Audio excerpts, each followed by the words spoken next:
வானொலியில் நீங்கள் கேட்டு மகிழ்ந்த தென்கட்சி கோ. சுவாமிநாதன் அவர்களின் இன்று ஒரு தகவல் கதை தொகுப்பினை கேட்கலாம். நம்மளில் சில பேர் ரொம்ப தைரியமாக இருப்பாங்க. நாம் கூட சொல்கிறது உண்டு, அந்த ஆளுகிட்ட வர்றதுக்கு எமன் கூட பயப்படுவான் அப்படின்னு சொல்கிறது உண்டு. தைரியசாலிகளை நெருங்கிறதுக்கு எமன் பயப்படுவான் அப்படின்னு சொல்கிறது உண்மை தான். அது பொய் இல்லை. மன வலிமை இருக்குது பாருங்கள், அது மனுஷனை காப்பாற்றும். இது மருத்துவ ரீதியான உண்மை. உடல் கோளாறுகள் மன ஆரோக்கியத்தை பாதிக்கும். மன எழுச்சி, மன போராட்டம் இதெல்லாம் உடல் இயக்கத்தில் மாறுதலை உண்டாக்குது. சில வகையான நோய்களுக்கும் மனசுக்கும் இருக்கிற சம்பந்தம் என்னங்கிறத பற்றியெல்லாம் இப்போ ஆராய்ச்சி பண்ணுறாங்க. ஆஸ்மா, மூட்டு வலி, பெருங்குடல் அழற்சி, உயர் இரத்த அழுத்தம், சோரியாசிஸுங்கிற தோல் வியாதி, வயிற்று புண்ணு, இந்த தைராய்டு நச்சுத்தன்மை, இது மாதிரி நோய்களை உண்டாக்குறதுல மனசோட பங்கு என்னங்கிறத பற்றியெல்லாம் ஆய்வு பண்ணி பார்த்துருக்குறாங்க. எதுக்கு எடுத்தாலும் சோர்ந்து போகிறது, தோண்டு போகிறது, இப்படிப்பட்ட மனவாகு, அதோடு யாரும் நமக்கு உதவ முடியாது அப்படிங்கிற மனோபாவம், கைவிடப்பட்ட மனநிலைமை, இதெல்லாம் நோயோட தீவிரத்தை ரொம்ப அதிகரிக்க செய்யுதான். இவங்கெல்லாம் அந்த கைகால் வலிக்குது, உடம்பு அசதியாக இருக்குது, தூக்கம் வரல, முதுகு வலிக்குது, உடம்பில் உணர்ச்சி குறையுது, கைகால் விரல்லாம் மரத்து போகுது, இப்படி ஏதாவது சொல்லிக்கிட்டு டாக்டர்களை தேடி வந்துக்கிட்டு இருப்பாங்க. நெஞ்சு வலி யாருக்கு வருது தெரியுமா? பதற்றம், போட்டி மனப்பான்மை, அளவுக்கு அதிகமான வேகம், துடிப்பு, பேராசை, இதுலேயும் கட்டுப்பாடு, நேரம் தவறாமை, அப்புறம் இதெல்லாம் உள்ள மனவாக உள்ளவங்க இருக்கிறாங்கல்ல, அவங்க பெரும்பாலும் நெஞ்சு வலிக்கு ஆளாயிடுறாங்களாம். ஃப்ரீட்மேன் அப்படிங்கிறவர் நிறைய ஆராய்ச்சியெல்லாம் பண்ணி பார்த்துட்டு இதை உறுதிப்படுத்தியிருக்கிறார். அவர் பண்ணின ஆராய்ச்சியில் என்னெல்லாம் தெரிய வந்தது தெரியுமா? பொறுப்பு அதிகம் உள்ளவங்களுக்கு கண்டிப்பாக இரத்த அழுத்தம் வரும், அதிகமாக இருக்குமா. அதே மாதிரி கண்டிப்பாக இருக்கிறாங்கல்ல, அவங்களுக்கும் இரத்த அழுத்தம் அதிகரிக்குமா. இரத்த அழுத்தம் தனக்கு அதிகமாக இருக்குங்கிறத தெரிஞ்சுக்கிட்டவங்க தலைவலி, மயக்கம், இந்த தலை சுத்தல், அசதி, இது மாதிரியான உணர்வுகளை அவங்களுக்கு வந்துடும், அது மாதிரி உணர்வு. ஆனால் உண்மை என்ன தெரியுமா? இதெல்லாம் இரத்த அழுத்தத்தினால இல்லை, இரத்த அழுத்தம் கட்டுப்பாட்டுக்குள்ளே இருந்தால் கூட இவங்க இப்படி நினைக்கிறாங்களாம். இதுக்கு காரணம் மனசு தான் அப்படிங்கிறார் அவர். சில பேர் எப்படி தெரியுமா? ஒருத்தர் மாரடைப்பால் இறந்து போனார் அப்படின்னு கேள்விப்பட்டால் போதும், இறந்து போகிறதுக்கு காரணம் இதயம்தான் அப்படிங்கிற பீதியால், இதய தளர்ச்சி அப்படிங்கிற மனநோயால் பாதிக்கப்படுறார். இவங்கெல்லாம் அடிக்கடி தங்களுடைய இதய பகுதியை தொட்டு பார்த்துக்குவாங்க, நாடியை பிடிச்சி பார்த்துக்குவாங்க, அடிக்கடி மூச்சை உள்ளுக்கு இழுத்து வெளியில் விட்டு வலி வருதா அப்படின்னு பார்த்துக்கிட்டு இருப்பாங்க. வேறு எங்கேயாவது வலிச்சா கூட நெஞ்சை வலிக்குதா அப்படின்னு பார்ப்பாங்க. நெஞ்சு வலிக்குதுன்னு கூட சில பேர் சொல்ல ஆரம்பிச்சிருவாங்க. ஆஸ்மாவுக்கும் மனசுக்கும் சம்பந்தம் உண்டு. தீர்வு காண முடியாத மன போராட்டங்கள் எல்லாத்துக்கும் அடுத்தவங்களையே சார்ந்து இருக்கிற மனநிலை, இதெல்லாம் ஆஸ்மாவினுடைய தீவிரத்தை அதிகப்படுத்திடும். பயம், இது எப்படின்னா என்ன நடக்குமோங்கிற பதற்ற நிலை, அப்புறம் இந்த பயம், இதெல்லாம் சுவாசித்தலை அதிகரிக்க செய்யுது இல்லையா. இதனால் இரத்தத்தின் காரத்தன்மை அதிகமாகி நோயின் தீவிரமும் அதிகமாகுது. மன போராட்டம், மனக்கவலை, மன இறுக்கம், இதெல்லாம் தோல் வியாதியை தூண்டி விடுதான். இது மாதிரி இன்னும் எவ்வளவோ இருக்குது. அதனால் இன்றைக்கி நமக்கு தேவை என்னென்னா மன வலிமை, மலர்ந்த முகம், இது ரெண்டும் இருந்துட்டுதுன்னா பலவிதமான நோய்கள் நம்மக்கிட்ட நெருங்கி வராது. டாக்டர், என்ன நெருங்காமல் இருக்கிறதுக்கு நான் ஒரு காரியம் பண்ணுறேன் அப்படின்னார் ஒருத்தர். அவர் என்ன அர்த்தத்தில் சொன்னார்னா, டாக்டர் அவரை நெருங்காமல் இருக்கிறதுக்கு அவர் ஒரு காரியம் பண்ணுறாராம். நண்பர்கிட்ட சொன்னார். நண்பர் கேட்டார், அது என்ன காரியம் பண்ணுற அப்படின்னு கேட்டார். தினம் ஒரு ஆப்பிள் பழம் சாப்பிட்றேன்னார் அவர். ஏன்னா ஆங்கிலத்தில் ஒரு பழமொழி சொல்லுவாங்கள்ல, an apple a day keeps doctor away அப்படிம்பாங்க. ஒரு ஆப்பிள் பழம் சாப்பிட்டா டாக்டர் விலகியே இருப்பார், டாக்டர்கிட்ட போக வேண்டிய அவசியம் இருக்காது அப்படிங்கிறதுக்காக அந்த பழமொழி சொல்கிறது. என்னென்னா, யாருமே நெருங்காமல் இருக்கிறதுக்கு நான் ஒரு காரியம் பண்ணுறேன்னார் இன்னொருத்தர். டாக்டர் நெருங்காமல் இருக்கிறதுக்கு ஆப்பிள் பழம் சாப்பிட்றேன்னார் அவர். என்னை யாருமே நெருங்காமல் இருக்கிறதுக்கு நான் ஒரு காரியம் பண்ணுறேன்னார் இன்னொருத்தர். அது என்னன்னு கேட்டோம். தினம் ஒரு பூண்டு சாப்பிட்றேன்னார். ஏ கார்லிக் எ டே கீப்ஸ் எவ்ரிபடி அவே அப்படின்னு அதுக்கு ஒரு புது விளக்கமும் கொடுத்தார். காசி மாநகரத்தை பிரம்மதத்தன் அப்படிங்கிற ராஜா ஆட்சி பண்ணிட்டு வந்தார். அவர் ஒவ்வொரு வருஷமும் ஒரு திருவிழா நடத்துறது வழக்கம். எல்லா தேசத்திலிருந்தும் எல்லா வகையான ஜனங்களும் அதில் வந்து கலந்துக்குவாங்க. ஒரு சமயம் அது மாதிரி விழா நடந்துக்கிட்டு இருந்தது. வைகுண்டத்திலேருந்து தேவலோகத்திலேருந்து நிறைய தேவகுமாரர்கள்லாம் காசி நகருக்கு அப்போது வந்திருந்தாங்க. அதில் முக்கியமாக ஒரு 4 தேவகுமாரர்கள், அந்த 4 பேரையும் சுற்றி ஏகப்பட்ட கூட்டம். அப்படி என்ன விசேஷம் அவங்கக்கிட்ட அப்படின்னா, மற்றவங்கள விட அவங்க முகம் அழகாக இருந்ததா அப்படி பார்த்தா அப்படியும் இல்லை. அவங்க அணிஞ்சிருந்த மலர் மாலைகள் தான் அதுக்கு காரணமாக. அந்த மலர்கள்லேருந்து அப்படி ஒரு அபூர்வமான நறுமணம். இதுக்கு முன்னாடி இப்படி ஒரு நறுமணத்தை அந்த ஊர் ஜனங்க அனுபவிச்சதே இல்லை. அதுதான் அந்த 4 பேரையும் சுற்றி கூட்டம். எல்லாரும் கேள்வி கேட்க ஆரம்பித்தாங்க. உடனே அந்த 4 தேவகுமாரர்களும் எல்லாருக்கும் தெரியும்படியாக வானத்தில் எழும்பி கொஞ்சம் உயரமாக நின்றுக்கிட்டாங்க. கீழே நின்றுக்கிட்டு இருந்த அரசன்லேருந்து ஆண்டி வரைக்கும் ஒருத்தர் பாக்கி இல்லாமல் ஒரே குரலில் எல்லாரும் அவங்கள பார்த்து, எங்களுக்கும் இது மாதிரி மாலையை போட்டுக்கணும்னு ஆசையாக இருக்குது, அதுக்கு நீங்கள் தான் அருள் பண்ணணும் அப்படின்னு கேட்டுக்கிட்டாங்க. மாலை போட்டுக்கிறதுனா எல்லாருக்கும் ஆசையாக தானே இருக்கும். அந்த 4 தேவகுமாரர்களில் ஒருத்தர் புத்தர் பிரான். அவர் சொன்னார், பூலோகவாசிகளே, நான் சொல்கிறத கொஞ்சம் பொறுமையாக கேளுங்க. கக்காரு அப்படிங்கிற கற்பக விருட்சத்தின் மலர்களால் தொடுக்கப்பட்டது இந்த மாலை. இதுக்கு நிறைய சக்தி உண்டு. எந்த காலமும் இது வாடாது, வாசனையும் குறையாது. ஆனால் இதை அணிந்து கொள்கிறதுக்கு சில தகுதிகள் தேவை அப்படின்னார். என்ன தகுதி அது சொல்லுங்களேன் அப்படின்னு ஏக காலத்தில் எல்லாரும் சத்தம் போட்டாங்க. தீய இயல்புகள் உள்ளவங்க, இழிந்த சிந்தனை, இழிந்த செயல் உள்ளவங்க இந்த மாலையை அணிய முடியாது அப்படின்னார்.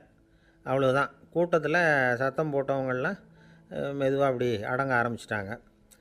இன்னொரு தேவகுமாரன் சொன்னார், அடுத்தவங்க பொருளை அபகரிக்காதவன், அடுத்தவங்களுக்கு கெடுதல் பண்ணக்கூடிய பொய் பேசாதவன், பேராசையினால் கெட்ட வழியில் பொருள் ஈட்ட நினைக்காதவன் இந்த மாலையை போட்டுக்கலாம் அப்படின்னார். கூட்டத்திலிருந்து யாரும் முன்னுக்கு வரல. ஒரே ஒரு ராஜகுரு மட்டும் கொஞ்சம் முன்னாடி வந்தார். பெரியவர், படித்தவர் அவர். எனக்கு தகுதி இருக்குது அந்த மாலையை போட்டுக்கிறதுக்கு அப்படின்னார். வேறு ஒன்றும் இல்லை, பொய் சொல்லியாவது அந்த மாலையை வாங்கிக்குவோமே அப்படின்னு முடிவு பண்ணிட்டார் அவர். அவ்வளோதான், மாலையை வாங்கிட்டார். அடுத்த தேவகுமாரன் பேசினார். யாருக்கு திடமான அறிவும் மனமும் இருக்குதோ, யாருக்கு நல்ல காரியங்களில் அசையாத ஈடுபாடு இருக்குதோ, நல்ல அரிய பொருள்களை தனியாக தான் மட்டும் அனுபவிக்க விரும்பாதவர் யாரோ அவர் முன்னாடி வந்து இந்த மாலையை வாங்கிக்கலாம் அப்படின்னார். அந்த தகுதியும் எனக்கு இருக்குன்னார் ராஜகுரு. மாலையை வாங்கி போட்டுக்கிட்டார். இன்னொரு ராஜகுமாரன் பேச ஆரம்பித்தார். அறநெறியில் செல்வம் சேர்க்கணும், ஆடம்பர பொருள்களுக்கு அடிமையாகக்கூடாது, வெற்றி அடைஞ்சாலும் கர்வம் வரக்கூடாது, அப்படிப்பட்டவங்க இந்த மாலையை போட்டுக்கலாம்னார். துணிஞ்சு பொய் சொல்லி அதையும் வாங்கி கழுத்தில் போட்டுக்கிட்டார் இந்த ராஜகுரு. இன்னொரு ராஜகுமாரன் சொன்னார், சான்றோர்களை நிந்திக்காதவங்க, புறம் பேசாதவங்க இந்த மாலையை போட்டுக்கலாம்னார். அதையும் வாங்கி போட்டுக்கிட்டார். திருவிழா முடிஞ்சுது, எல்லோரும் திரும்பி போயிட்டாங்க. மறுநாள் ராஜகுரு 4 மாலைகளையும் போட்டுக்கிட்டு ராஜசபைக்கு வரார். வந்தவர் ரொம்ப அவஸ்தையோடு வர்றார். மாலையெல்லாம் வாடி போயிட்டுது, வாசனை எதுவும் கிடையாது. அது மட்டும் இல்லை, அவருக்கு கடுமையான தலைவலி வேறு வந்துட்டுது. துடிச்சு போயிட்டார். மாலையை கழட்டவும் முடியல. ஜனங்கள்லாம் அவரை பார்த்து சிரிக்க ஆரம்பிச்சிட்டாங்க. என்னத்துக்கு ஆசைப்படணும், ஏன் இப்படி கஷ்டப்படணும் அப்படின்னு. ராஜா பார்த்தார். மறுபடியும் விழாவுக்கு ஏற்பாடு பண்ணினார். தேவகுமாரர்கள்லாம் வந்தாங்க. ராஜகுரு வந்தார். மக்கள் முன்னிலையில் அவங்க காலில் விழுந்தார், மன்னிப்பு கேட்டுக்கிட்டார். இந்த மாலையை போட்டுக்கிற தகுதி எனக்கு இல்லை. தகுதி இல்லாத ஒருத்தன் தகாத தகுதியை பொய் மூலம் பெறணும்னு ஆசைப்படுறாங்களே, அவங்களுக்கெல்லாம் என்னுடைய தண்டனை ஒரு எச்சரிக்கையாக இருக்கட்டும்னார். அதுக்கப்புறம் தேவகுமாரர்கள் அவர் கழுத்தில் இருக்கிற மாலையை கழட்டினாங்களாம். அந்த மாலைகளும் பழையபடி மனம் கொடுக்க ஆரம்பிச்சுட்டு தான். இதிலேருந்து நாம் தெரிஞ்சுக்க வேண்டியது என்னென்னா, நமக்கு தகுதி இல்லாத ஒரு கௌரவம் நம்மக்கிட்ட தானாக வந்தால் கூட அதை தவிர்த்து விடுறது தான் நல்லது. அதுதான் புத்திசாலித்தனம். ஒருத்தர் வந்தார். சார், எங்கள் இலக்கிய மன்ற விழாவுக்கு நீங்கள் தலைமை தாங்கணும்னார். உடனே இவர் சொன்னார், பேச்சாளர், சார், இலக்கியத்தை பற்றி பேசுகிற தகுதி எனக்கு இல்லையே அப்படின்னார். உடனே அவர் கூப்பிட வந்தவர் சொன்னார், அந்த தகுதி உங்களுக்கு இல்லைங்கிறது எங்களுக்கும் தெரியும் சார், அதனால தான் உங்களை தலைமை தாங்க கூப்பிட்றேன் அப்படின்னார். அது சரி, தலைமைன்னா அதுக்கு இவர் என்ன தான் அர்த்தம் பண்ணுறாருன்னு தெரியல. ஒரு ஜென் துறவி, அவருக்கு ரொம்ப வயசாகிட்டுது, கடைசி காலம். நண்பர்களையெல்லாம் கூப்பிட்டார். நண்பர்களே, நான் வித்தியாசமான முறையில் சாகணும்னு ஆசைப்பட்றேன், அதுக்கு ஏதாவது யோசனை சொல்லுங்களேன் அப்படின்னு கேட்டாராம். நண்பர்கள் சிரித்தாங்க. என்ன பேச்சு பேசுகிறீங்க? சாவறதுங்கிறது என்ன விளையாட்டுத்தனமான காரியமா அப்படின்னு கேட்டிருக்காங்க. அந்த துறவி கொஞ்ச நேரம் யோசனை பண்ணார். அப்புறம் கேட்டாராம், இது வரைக்கும் யாராவது நடந்துக்கிட்டே இறந்துருக்குறாங்களா அப்படின்னாராம். எல்லாரும் இல்லைன்னாங்களாம். ஒருத்தர் மட்டும் சொல்லியிருக்கார், அப்படியும் ஒருத்தர் இறந்துருக்கிறதாக ஒரு கதையில் படிச்சிருக்கிறேன். ஒரு ஞானியால் தான் அப்படியெல்லாம் செய்ய முடியும் அப்படின்னு அவர் சொன்னாராம்.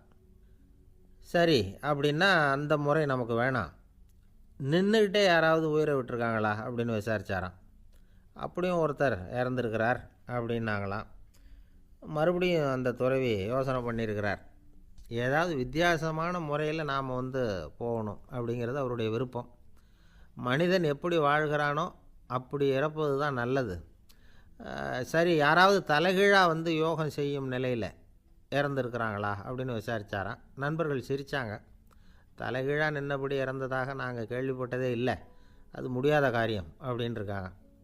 இப்போ அந்த துறவிக்கு திடீர்னு உற்சாகம் வந்துட்டுது. உடனே எழுந்திரிச்சார், தலைகீழாக நின்னார், அப்படியே உயிரை விட்டுட்டார். அவ்வளோதான். அந்த மடாலயத்தில் ஒரே குழப்பம். எப்படி அவரை கீழே இறக்கி படுக்க வைக்கிறது அப்படின்னு புரியல. இப்படி உயிர் விடுறதை பற்றி அவங்க இது வரைக்கும் கேள்விப்பட்டதும் இல்லை. உண்மையிலேயே இவர் இறந்து தான் போனாராங்கிறதும் தெரியல. சோதித்து பார்த்தாங்க. இதய துடிப்பு, நாடி துடிப்பு எல்லாம் நின்று போயிருந்தது. இவர் எப்போவும் இப்படி தான், என்ன பண்ணுறது இப்போது அப்படின்னு சொல்லி எல்லோரும் குழம்பிக்கிட்டு இருக்கிற சமயத்தில் ஒரு பெரிய ஒரு யோசனை சொன்னார். இந்த துறவியோட மூத்த சகோதரி பக்கத்து மடாலயத்தில் இருக்கிறாங்க, அவங்கள இங்கே அழைச்சிட்டு வந்தால் ஏதாவது வழி கிடைக்கும் அப்படின்னார். அந்த அம்மாவுக்கு 90 வயசு. அழைச்சிட்டு வந்தாங்க. ஒரு குச்சியை ஊன்றிக்கிட்டு அப்படியே மெதுவாக நடந்து வந்தாங்க. தம்பி, தலைகீழாக நின்று உயிர் விட்டு இறக்கிறத பார்த்தாங்க. தம்பின்னு கூப்பிட்டு பார்த்தாங்க, ஒன்றும் காணோம். உடனே என்ன பண்ணாங்க, தன்னுடைய கைத்தடியால் தம்பியோட உடலை ஒரு தட்டு தட்டினாங்க. ஏன்ப்பா, சாகிறப்பவும் உன்னுடைய குறும்புத்தனத்தை விடலையா? இப்படியாடா சாகிறது, ஒழுங்காக செத்து தொலை அப்படின்னாங்களாம். அவ்வளவுதான். உடனே அந்த துறவி திரும்பி நேராக நின்னார். அக்கா, கோவப்படாத, நான் ஒழுங்காக சாகிறேன், எப்படி செத்தா என்ன, எல்லாம் எனக்கு ஒன்று தான் அப்படின்னு சொல்லிவிட்டு அப்படியே தரையில் படுத்து உயிரை விட்டாராம். அதுக்கப்புறம் அந்த அம்மா கோலை கையில் எடுத்துக்கிட்டு அப்படியே திரும்பி கூட பார்க்காம அவங்க பாட்டுக்கு போயிட்டாங்களாம். மரணத்தை ஒரு விளையாட்டாக ஆக்கிய அந்த துறவிக்கு வாழ்க்கையே ஒரு விளையாட்டாக தான் இருந்திருக்குது. எந்த நோக்கமும் இல்லாமல் செயல்படுறதுன்னா என்னங்கிறதும் அவருக்கு தெரிஞ்சிருக்குது. பயனை எதிர்பார்க்காமல் பணி செய்து வாழ்ந்து மறைந்த மகான் அவர். தம்முடைய தொழிலை விளையாட்டு போல் செய்ய தெரிஞ்சவருக்கு வாழ்க்கையே ஒரு விளையாட்டாக மாறிடும். எல்லாமே விளையாட்டாகி விடுகிற போது மரணமும் விளையாட்டாகிவிடும் அப்படிங்கிறது தான் அந்த தத்துவம். ஆனால் அதுக்கு முன்னாடி உங்களுக்குள்ளே இருக்கிற உண்மையான நடிகனை நீங்கள் அடையாளம் கண்டுபிடிக்கணும். நீங்கள் நடிக்க வேண்டியதே இல்லை, நீங்கள் ஏற்கனவே நடிச்சுக்கிட்டு தான் இருக்கிறீங்க. நீங்கள் இந்த உண்மையை தெரிஞ்சுக்கணும், அவ்வளவுதான். இதுதான் ஞானிகளுடைய கருத்து. நீங்கள் தெருவில் நடந்து போயிட்டுருக்கிறீங்க, எதிரில் வர்றவர் உங்களை பார்த்து எப்படி இருக்கிறீங்கன்னு கேட்குறார். நல்லா இருக்கிறேங்கிறீங்க. உண்மையிலேயே நாம் நல்லா இருக்க மாட்டோம், ஏதாவது உடம்புல கோளாறு இருக்கும். ஆனால் அப்படி சொல்லுவோம், நல்லா இருக்கிறேன் அப்படின்னு. அது நடிப்பு தானே. உங்களை சந்தித்ததில் ரொம்ப மகிழ்ச்சி அப்படின்னு சொல்கிறோம். உடனே கொஞ்சம் நிதானமாக யோசித்து பாருங்கள், உண்மையிலேயே உங்கள் மனசு மகிழ்ச்சி அடைஞ்சுட்டுதா? அது நடிப்பு தானே. வாழ்க்கையை சரியாக புரிஞ்சுக்கிட்டால் எல்லாமே நடிப்புங்கிறது புரியும். கல்யாண பத்திரிக்கை அனுப்பியிருந்தேனே, ஏன்டா வரலன்னு கேட்டான் ஒருத்தன். வந்திருந்தேனே அப்படின்னானா இவன். டேய், ஏன்டா போய் சொல்கிற, நான் பத்திரிக்கையே உனக்கு அனுப்பலையே அப்படின்ட்டுருக்கான் அவன். அதுக்கு இவன் சொன்னானா, பத்திரிக்கை அனுப்புனேன்னு நீ போய் சொல்கிறப்போ கல்யாணத்துக்கு வந்தேன்னு நான் போய் சொல்லக்கூடாதா அப்படின்னானா. ஒரே ஒரு ஊரில் ஒரு ராஜா இருந்தார். அவர் பேரில் மக்களுக்கு ரொம்ப மரியாதை. அவ்வளவு நல்லா ஆட்சி புரிஞ்சுக்கிட்டு வந்தார். அவருக்கு வயசாகிட்டுது. அதனால் ஒரு நாள் அமைச்சரை கூப்பிட்டார். இதை பாருங்கள், எனக்கு வயசாகிட்டுது, அதனால் இந்த அரச பொறுப்பையெல்லாம் நீங்கள் ஏற்றுக்குங்க அப்படின்னார். அதுக்கப்புறம் ராணியை கூப்பிட்டார். வா, நாம் இனிமேல் இங்கே இருக்க வேணாம், காட்டுக்கு போய் தவம் பண்ணலாம் அப்படின்னு கூப்பிட்டார். இந்த செய்தி மக்களுக்கு அறிவிக்கப்பட்டது. மக்கள் உடனே கூட்டம் கூட்டமாக அரண்மனைக்கு வர ஆரம்பிச்சிட்டாங்க. மன்னரை போய் பார்க்குறாங்க. அரசே, தாங்கள் எங்களுக்கு தந்தை மாதிரி. நீங்கள் காட்டுக்கு போயிட்டால் நாங்கள்லாம் இங்கே எப்படி இருக்க முடியும்? எங்களுக்கெல்லாம் எந்த துன்பமும் இல்லாமல் பார்த்துக்கிட்டு வர்றீங்க. இது மாதிரியான ஒரு அரசாட்சி இல்லைன்னா மக்கள் வாழ்ந்து என்ன பயன் அப்படின்னாங்க. இருந்தாலும் என்ன பண்ணுறது, வயசாயிட்ட காரணத்தினால இந்த முடிவுக்கு வர வேண்டியிருக்குது அப்படின்னாரா ராஜா. அப்படின்னா நீங்கள் காட்டுக்கு போக வேணாம், நாங்கள் போகிறோம். நாங்கள் அங்கே போய் தவம் பண்ணுறோம், வழிபாடு பண்ணுறோம், கடவுள் வருவார், அவர்கிட்ட வரம் வாங்கிட்டு வந்துடுறோம் அப்படின்னாங்களாம். அப்படி சொல்லிவிட்டு உடனே எல்லோரும் காட்டுக்கு போனாங்க. நாட்டு மக்கள் எல்லாரும் ஒட்டு மொத்தமாக வந்து காட்டில் உட்காந்துக்கிட்டு தவம் பண்ணுறதை பார்த்தார் கடவுள். உடனே புறப்பட்டு வந்தார். எல்லோரும் இப்படி வந்து உட்காந்துருக்குறீங்களே, என்ன வேணும் உங்களுக்கு அப்படின்னு கேட்டார். உடனே மக்கள் எல்லாரும் ஒரு குரலில் சொன்னாங்க, சுவாமி, எங்கள் மன்னன் ரொம்ப நாளைக்கு நல்லபடியாக இருக்கணும், அவர் வந்து மகிழ்ச்சியாகவும் உடல் நலத்தோடும் இருந்தால் தான் நாங்கள் அமைதியாக வாழ முடியும் அப்படின்னாங்க. சரி, அதுக்கு என்ன செய்யணும் அப்படின்னார் ஆண்டவன். எங்கள் மன்னருக்கு இன்னும் ஒரு 100 வருஷம் ஆயுளை கொடுங்க அப்படின்னாங்க. அவ்வளவு தானே, சரி அப்படியே ஆகட்டும் அப்படின்னு சொல்லிவிட்டு ஆண்டவன் போயிட்டார். மக்கள் மகிழ்ச்சியோடு திரும்பி வந்தாங்க. மன்னா, கடவுள் வரம் கொடுத்துட்டார், நீங்கள் 100 வருஷம் வாழ போகிறீங்க அப்படின்னாங்க. இதை கேட்டதும் ராணி ராஜாவை வணங்கி நான் தவம் செய்ய போகிறேன் அப்படின்னு புறப்பட்டாங்க. உடனே மக்கள் என்ன நினச்சாங்க தெரியுமா? ஐயோ, நாம் ராஜாவுக்கு மட்டும்தானே நீண்ட ஆயுள் வேணும்னு வரம் வாங்கினோம், ராணிக்கு வாங்கலையே, அதுதான் கோபத்தில் புறப்பட்டாங்க போல இருக்குது அப்படின்னு நினச்சி வருத்தப்பட்டாங்க. ஆனால் ராணி நினச்சது அது இல்லை. ராணி போய் தவம் பண்ணாங்க, கடவுள் காட்சி கொடுத்தார். இவங்க கேட்குறாங்க, சுவாமி, ராஜாவுக்கு மட்டும் 100 வருஷம் ஆயுள்னு வரம் கொடுத்துட்டீங்க, அப்படின்னா குடிமக்களும் 100 வருஷம் இருக்கணும். இப்படிப்பட்ட குடிமக்கள் இல்லைன்னா அப்படிப்பட்ட அரசன் இருந்து என்ன பிரயோஜனம் அப்படின்னாங்களாம்.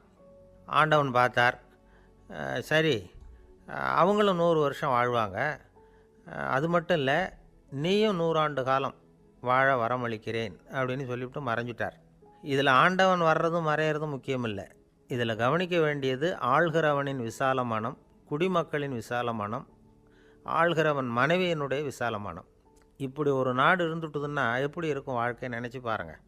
அதனால தான் பெரியவங்கள்லாம் சொல்கிறாங்க, இதய வாசல் திறந்தே இருக்கணும், இதயத்தின் கதவுகளை மூடாதீங்க அப்படின்னு சொல்லுவாங்க. என்கிட்ட ஒருத்தர் சொன்னார், என்னுடைய இதய வாசல் எப்பவும் திறந்தே தான் இருக்குதுன்னார். எதனால் அப்படி சொல்கிறீங்க அப்படின்னு கேட்டோம். டாக்டரே சொல்லிவிட்டார், என்னுடைய இதயத்தில் ஒரு ஓட்டை இருக்குது அப்படின்னு, வால்வு சரியில்லையா அப்படிங்கிறார். இந்த உலகத்தில் நாம் நல்லபடியாக இருக்கணும்னா அதுக்கு முக்கியமாக தேவைப்படுறது 2. ஒன்று செல்வம், இன்னொன்று அறிவு. சரி, இது 2ல் சிறந்தது எது அப்படின்னு ஒரு கேள்வி கேட்டால் என்ன பதில் சொல்கிறது? இதே கேள்வியை ஹஸ்ரத் அலி அவர்கள்கிட்ட கேட்டாங்களாம். அவர் ஒரு பெரிய அறிஞர். கேள்வி கேட்டவங்களும் சாதாரண ஆட்கள் இல்லை, இவங்களும் அறிஞர்கள். ஒரு நாள் ஹஸ்ரத் அலி அவர்கள்கிட்ட 10 அறிஞர்கள் வந்தாங்களாம். ஐயா, நாங்கள் 10 பேரும் உங்ககிட்ட ஒரே கேள்வியை தான் கேட்க வந்திருக்கிறோம், ஆனால் எங்கள் 10 பேருக்கும் நீங்கள் தனித்தனியாக பதில் சொல்ல முடியுமா அப்படின்னு கேட்டிருக்காங்க. அதாவது அவங்க ஒரே கேள்விக்கு இவர்கிட்ட இருந்து 10 விதமான பதில் எதிர்பார்க்குறாங்க. சரி கேளுங்க, என்ன கேள்வி அப்படின்னார் அவர். அப்போ தான் அவங்க கேட்டாங்களாம், செல்வம், அறிவு, இது 2ல் சிறந்தது எது? இதுதான் கேள்வி. ஹஸ்ரத் அலி என்ன பண்ணார் தெரியுமா? அவங்கள ஒவ்வொருத்தராக கூப்பிட்டார், ஒவ்வொரு விதமான பதிலை சொல்லி அனுப்புனார். முதல்ல ஒருத்தரை கூப்பிட்டார், சொன்னார், அறிவுங்கிறது தீர்க்கதரிசிகள், ஞானிகள், மகான்கள் இவங்களோட பரம்பரை சொத்து. ஆனால் செல்வங்கிறது கொடுங்கோலரின் ஆயுதம், அதனால் அறிவு தான் சிறந்தது அப்படின்னார். 2வது ஆளை கூப்பிட்டார், உங்ககிட்ட செல்வம் இருந்தால் நீங்கள் தான் அதை காப்பாற்றணும், ஆனால் அறிவு வந்து உங்களை எப்பவும் காப்பாற்றும், ஆகவே அறிவு தான் சிறந்தது அப்படின்னார். 3வது ஆளை கூப்பிட்டார், செல்வந்தனுக்கு எப்போதும் விரோதிகள் அதிகம், ஆனால் அறிஞனுக்கு நண்பர்கள் அதிகம், அதனால் அறிவு தான் சிறந்ததுன்னார். அடுத்தவரை கூப்பிட்டார், செல்வம் அடுத்தவங்களுக்கு கொடுக்க கொடுக்க குறையும், ஆனால் கல்விங்கிறது அதிகரிச்சுக்கிட்டே வரும், கொடுக்கறதுனால குறையாது, அதனால் அறிவு தான் சிறந்ததுன்னார். இன்னொருத்தரை கூப்பிட்டார், அறிவுள்ளவன் எப்பவும் வந்து அதை அடுத்தவங்களுக்கு வாரி வழங்கிக்கிட்டே இருப்பான், அதனால் அவங்ககிட்ட தாராளத்தன்மை இருக்கும், ஆனால் செல்வந்தன்கிட்ட கஞ்சத்தனம் தான் இருக்கும், அதனால் அறிவு தான் சிறந்ததுன்னார். 6வது நபரை கூப்பிட்டார், செல்வத்தை வந்து கள்வர்கள் திருடிக்கிட்டு போக முடியும், ஆனால் அறிவை வந்து அப்படி திருடிக்கிட்டு போக முடியாது அப்படின்னார். 7வது நபரை கூப்பிட்டார், செல்வம் வந்து கால ஓட்டத்தில் அழிஞ்சிரும், ஆனால் அறிவை வந்து கால ஓட்டம் ஒன்றும் பண்ண முடியாது, ஆகவே அறிவே சிறந்ததுன்னார். 8வது ஆளை கூப்பிட்டு சொன்னார், செல்வத்துக்கு எப்பவும் எல்லை உண்டு, நிறை உண்டு, அளவு உண்டு, கணக்கு உண்டு, ஆனால் அறிவுக்கு அப்படிப்பட்ட எல்லை எதுவும் கிடையாது, அதனால் அதுதான் சிறந்ததுன்னார். அடுத்தவனை கூப்பிட்டார், செல்வம் உள்ளத்தில் உள்ள ஒளியை போக்கிவிடும், இருட்டை உண்டாக்கிவிடும், விரிந்த மனப்பான்மையை குறுகலாக்கிவிடும். ஆனால் அறிவு அப்படி இல்லை. இருண்ட உள்ளத்தில் ஒளியை பாய்ச்சி அதை விசாலப்படுத்துது. அதுதான் சிறந்ததுன்னார். கடைசியாக 10வது நபரை கூப்பிட்டார். செல்வம் மனசில் செருக்கை உண்டாக்குது, ஆணவத்தை ஏற்படுத்துது. அதனால் நானே கடவுள்னு நினைக்கிற அளவுக்கு மனுஷனை தாழ்த்தி விடுது. ஆனால் அறிவு பணிவையும் பண்பாட்டையும் வளர்க்குது. அதனால் அறிவு தான் சிறந்ததுன்னார். ஆக இப்படி 10 பேருக்கும் 10 விதமாக பதில் சொன்னது மூலமாக ஹஸ்ரத் அலி அவர்கள் அறிவு தான் செல்வத்தை விட சிறந்தது அப்படிங்கிறதுக்கு 10 காரணங்களை சுட்டி காட்டியிருக்கார். அந்த அறிஞர் 10 பேர் கேட்ட ஒரே கேள்விக்கு 10 பதில் சொன்னார். நமக்கு வேண்டிய ஒருத்தர் 10 பேர் கேட்ட கேள்விக்கு ஒரே பதில் சொல்லி சமாளித்தார். கேள்வி என்ன தெரியுமா? என்கிட்ட வாங்கின கடனை எப்போயா திருப்பி கொடுக்க போகிற? இதுதான் அந்த 10 பேரும் கேட்ட ஒரே கேள்வி. இந்த மாதம் 26ஆம் தேதி தந்துடுறேன் அப்படிங்கிற ஒரே பதில் சொல்லி அவ்வளவு பேரையும் இவர் அனுப்பி வச்சுட்டாராம். எல்லாரும் போனதுக்கப்புறம் இவரை தனியாக கூப்பிட்டு கேட்டிருக்கிறாங்க. அது என்ன சார் கணக்கு, 26ஆம் தேதி அன்னைக்கு என்ன அதிசயம் நடக்க போகுது அப்படின்னு கேட்டிருக்காங்க. அதிசயம் அன்னைக்கு இல்லை, அதுக்கு நாளே நடக்க போகுதுன்னாராம். விவரமாக சொல்லுங்கன்னு இருக்காங்க. வேறு ஒன்றும் இல்லைங்க, 26ஆம் தேதி தானே எல்லாரையும் வர சொல்லியிருக்கிறேன், அதுக்கு நாளே நான் புறப்பட்டு தலைமறைவாயிட போகிறேன் அப்படின்னாராம். ரொம்ப பெருமையாக. அளவுக்கு மிஞ்சினால் அமிர்தமும் நஞ்சு அப்படின்னு சொல்லுவாங்க. அது உண்மைதான். ஒருத்தருக்கு அளவுக்கு மீறிய புகழ் வந்துட்டுதுன்னு வச்சுங்க, அது கூட ஆபத்தாக போயிடுறது உண்டு. பழங்காலத்துல எல்லாம் கிரேக்க தேசத்தில் ஒரு பழக்கம் உண்டாம். அதாவது யாராவது ஒருத்தரை நாடு கடத்தணும்னா அதுக்கு ஒரு வழி உண்டு. அதாவது ஒருத்தரை நாடு கடத்தணும்னு மக்கள் விரும்புகிறாங்கன்னு வச்சுங்களேன், அவர் பேரை ஒரு மண்பாண்ட ஓட்டுச்சில்லில் எழுதி அதை ஒரு குறிப்பிட்ட பொது இடத்துல போட்டுற வேண்டியது, அவ்வளவுதான். இது மாதிரி பல பேர் போட்டுக்கிட்டே இருப்பாங்க. எல்லாம் அப்படியே குவிஞ்சு போயிடும். அந்த ஓட்டாஞ்சில்லு குவியலில் யாருடைய பேர் அதிகமாக இருக்குதோ அந்த நபரை ஒரு 10 ஆண்டுகள் நாடு கடத்தி விடுவாங்க. இது அந்த ஊர் வழக்கமாக. ஒரு நாள் அந்த குவியலுக்கு பக்கத்தில் ஒரு ஆள் நின்றுக்கிட்டு இருக்கிறான். அவன் கையில் ஒரு ஓட்டாஞ்சில்லு வச்சுருக்கிறான். அதில் யாரோட பேரையோ எழுதணும், எழுதி அந்த இடத்துல போடணுங்கிறது அவன் ஆசை. ஆனால் அவன் படிக்காதவன், அதனால் எழுத தெரியல. யாராவது அந்த வழியாக வர்றாங்களான்னு பார்த்துக்கிட்டே நின்றுக்கிட்டு இருந்தான். ஒரு பெரியவர் வந்துக்கிட்டு இருந்தார். அவர்கிட்ட ஓடினான். கையில் இருந்த மண்பாண்ட சில்லை கொடுத்தான். ஐயா, இதில் ஒரு பேர் எழுதி கொடுங்களேன்னா. அந்த பெரியவர் அதை வாங்கி கையில் வச்சுக்கிட்டு, என்ன பேர் எழுதணும் சொல்லு அப்படின்னா. இவன் சொன்னான், அரிஸ்டைடிஸ் அப்படின்னு எழுதுங்க அப்படின்னா. இதை கேட்டதும் அந்த பெரியவருக்கு அதிர்ச்சி. ஏன்னா அவர் தான் அரிஸ்டைடிஸ், தத்துவ மேதை அரிஸ்டைடிஸ் அவர். இருந்தாலும் நான் தான் அதுங்கிறத காட்டிக்காமல் அந்த ஆளுக்கிட்ட கேட்டார். அது சரிப்பா, அரிஸ்டைடிஸுங்கிற பேரை எழுத சொல்கிற, அவர் உனக்கு என்ன கெடுதல் பண்ணார்? அவர் பேரை இதில் எழுத சொல்கிறியே அப்படின்னு கேட்டிருக்கார். அதுக்கு இவன் சொன்னானா, அவர் எனக்கு எந்த கெடுதலும் பண்ணலை, அவரை நான் பார்த்தது கூட இல்லை அப்படின்ட்டுருக்கான். அப்புறம் எதுக்காக அவரை நாடு கடத்தணும்னு நீ ஆசைப்படுற அப்படின்னு கேட்டிருக்கார். இப்போ அந்த ஆள் சொல்கிறான், அரிஸ்டைடஸை பற்றி எல்லாரும் பேசுகிறாங்க, அவர் ரொம்ப நல்லவர், அவர் ஒரு பெரிய அறிவாளிங்கிறாங்க, அவர் ஒரு பெரிய வள்ளல், பேரறிஞர், இப்படி எல்லாரும் சொல்கிறத கேட்டு கேட்டு எனக்கு ரொம்ப அலுத்து போயிட்டுது, அதனால தான் வெறுப்பாயிட்டேன் அப்படின்னு நானும். இதிலேருந்து என்ன தெரியுது? நாம் நல்லவனாக இருக்கிறதுல ஒன்றும் இடைஞ்சல் இல்லை. ஆனால் நம்மளை நல்லவன் நல்லவன் எல்லாரும் சொல்ல ஆரம்பிச்சிட்டாங்கன்னு வச்சுக்கோங்க, அப்போ இடைஞ்சல் ஆரம்பம்னு அர்த்தம். எதுவுமே அளவுக்கு மிஞ்சி போகாமல் பார்த்துக்க வேண்டியது ரொம்ப அவசியம். அளவுக்கு அதிகமாக ஆசைப்படாதவங்களில் ஆப்ரஹாம் லிங்கனும் ஒருத்தரான். அவர் ஒரு தடவை தன்னுடைய நண்பர்கள்கிட்ட பேசிக்கிட்டு இருந்தாராம். ஒருத்தர் கேட்டிருக்கார், ஒரு மனுஷனுக்கு கால்கள் எவ்வளோ உயரம் இருக்கணும் அப்படின்னு கேட்டாராம். இதுக்கு ஆப்ரஹாம் லிங்கன் சொன்னாராம், அது என்ன, இடுப்புலேருந்து தரையை தொடுற அளவுக்கு உயரம் இருந்தால் போதும் அப்படின்னார். துருக்மேனியாவில் அஷ்காபாத் அப்படின்னு ஒரு நகரத்தில் ஒரு புவியியல் விஞ்ஞானி இருந்தார். அவர் ஒரு நாய்க்குட்டி வளர்த்தார். ஒரு நாள் முன்னிரவு நேரம் ஒரு மேஜைக்கு முன்னாடி உட்காந்து அந்த விஞ்ஞானி ஏதோ கணக்கு போட்டுக்கிட்டு இருக்கிறார். அவருக்கு ஒரு சின்ன பெண் குழந்தை, அது தொட்டிலில் தூங்கிட்டு இருக்குது. அந்த நாய்க்குட்டியும் ஒரு மூலையில் படுத்து அது பாட்டுக்கு தூங்கிட்டு இருந்தது. ஒரே அமைதி. அந்த நேரத்தில் திடீர்னு அந்த நாய்க்குட்டி துள்ளி எழுந்திரிச்சிது. நேராக குழந்தைகிட்ட ஓடிச்சு. அந்த குழந்தைய அது போட்டிருந்த ட்ரெஸ்ஸோடு சேர்த்து கவ்வி தூக்குச்சு. தூக்கிக்கிட்டு வாசல் பக்கம் ஓடிச்சு. நாய்க்குட்டி குழந்தைய கவ்வி தூக்க முடியுமாங்கிற சந்தேகம் உங்களுக்கு இல்லையா? நீங்கள் நம்ம ஊர் நாய்க்குட்டியவே பார்த்து பழக்கப்பட்டிருக்கீங்க. அதனால் நம்புறதுக்கு சிரமமாக இருக்கும்.